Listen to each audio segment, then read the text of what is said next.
Hello physios, I welcome you all to our channel Physio Vidyapeeth.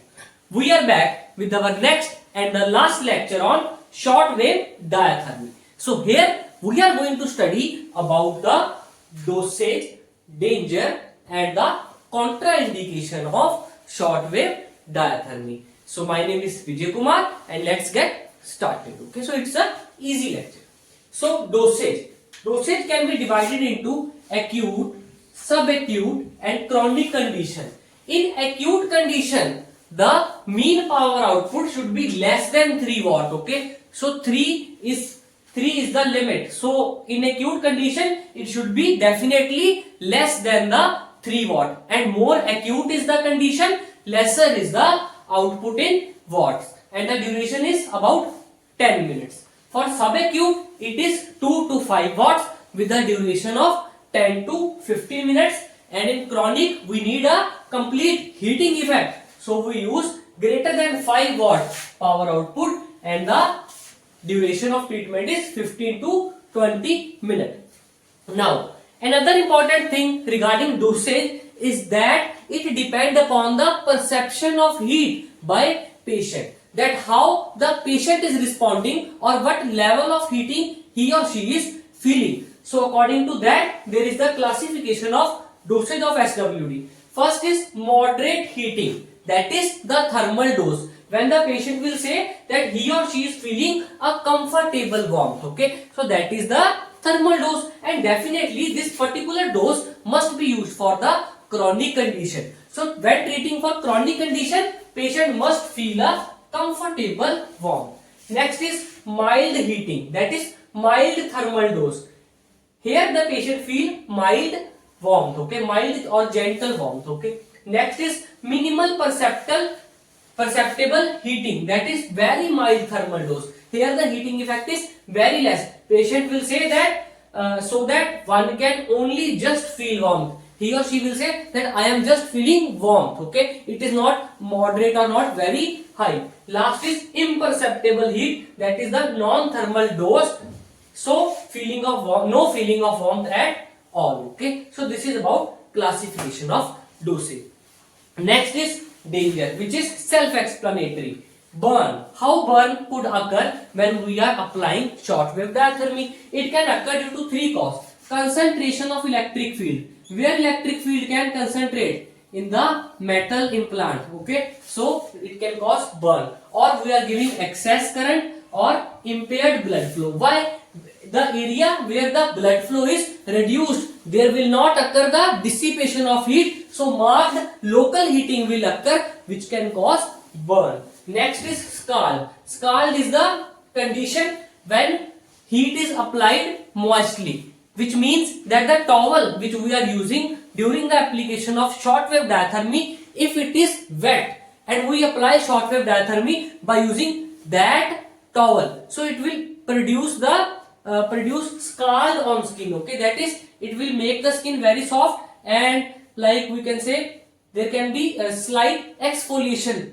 Okay, slight exfoliation due to moist heating, it is called scald. Overdose, definitely it can increase the or aggravate the symptoms. Precipitation of gangrene, for example in Berger disease, where blood vessel is affected and there is reduction in the blood flow, and if we apply heating, that is the SWD, heating will increase the metabolic demand according to Van Hoff law. Now if the metabolic demand will increase but there is no adequate blood flow, definitely it can cause gangrene. Okay, so next is electric shock. If we touch the equipment, sparkling can also occur. Faintness due to heating, there can be vasodilatation and decrease in BP. Okay, then damage to equipment. Yes, the electromagnetic wave that are emitted by the shortwave diathermy can interfere with the other electronic devices,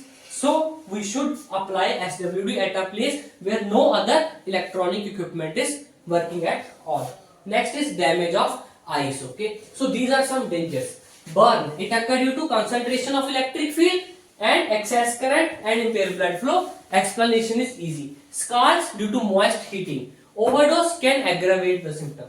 Precipitation of gangrene. electric shock, sparkling, faintness. So definitely we should apply SWD in a comfortable position so that we can say patient is stable at all. Next is damage to equipment and eyes.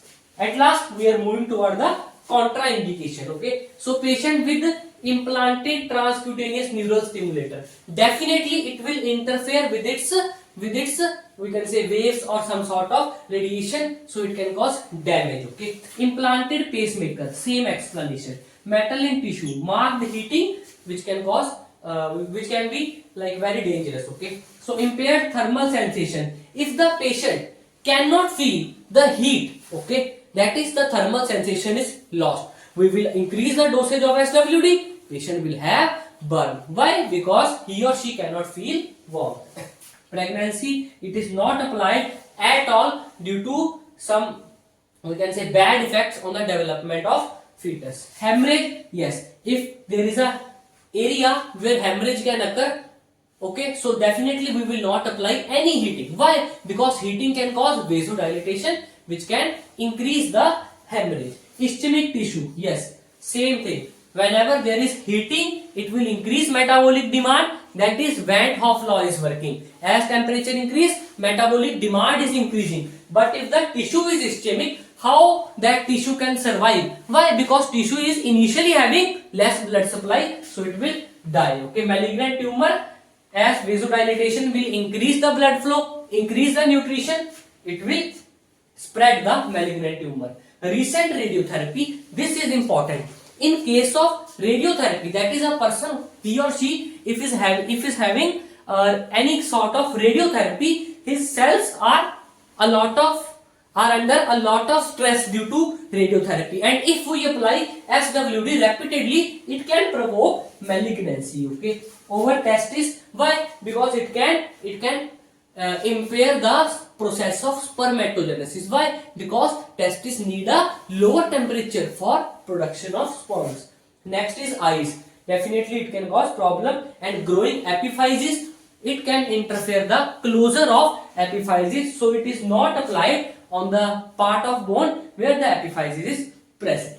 This is whole about the last lecture of short wave diathermy. I hope you understand each and every part. If you are having any sort of doubt, please just rewind the lecture and understand it again that what I am saying. And if then also you are having doubt, you can mention it that in the comment section. I will reply you as soon as possible. Our next lecture will be on pulsed short wave diathermy. Till then, you keep on studying. Thank you to one and all.